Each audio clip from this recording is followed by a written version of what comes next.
దేవుడు పుట్టించిన మనిషిలో ఉత్తమమైనటువంటిది దేవుడు మన హృదయంలో పెట్టాడు. అది ఎప్పుడు బయటపడుతుందో తెలుసా? అన్ని సమయముగా మనకు జరుగుతున్నప్పుడు కాదు. ఎప్పుడండి? మనలో దేవుడు పెట్టిన మంచిది, ఉత్తమమైనది బయటికి రావాలి అంటే మనం బాధలో ఉన్నప్పుడే. హల్లెలూయా. ఏమండి, మామూలుగా అన్ని కలిసి వచ్చినప్పుడు దేవుడికి దూరం అవుతుంటాడు మనిషి. ఇక్కడ దావీదు గారు ఈ రాసినటువంటి ఈ 3 వచనాల్లో 3వ వచనంలో ఈ దేవుడు ఏమాయను, ఏది నువ్వు చేసినటువంటి భక్తికి అని అడుగుతుంటే కన్నీళ్లు నాకు అన్నపానములాయనని చెప్పారు ఈయన. కాబట్టి ప్రియులారా, మనం ఏం చేయాలి?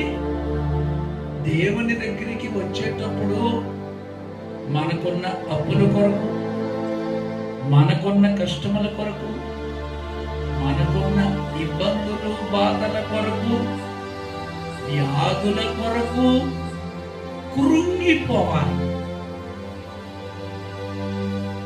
ప్రియులారా, కృంగి ఉన్నప్పుడు చాలాసార్లు బయట దేవునికి దూరంగా లోకములో ఉన్నప్పుడు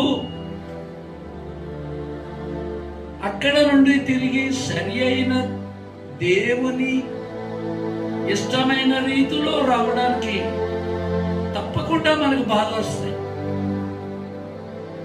అందుకే పూల పాన్పు కాదు, క్రైస్తవ్యమో ముళ్ళ పానుపు. అది దావీదు అలాంటి స్థితిలోనికి వచ్చినప్పుడు ఏం చేస్తున్నాడు?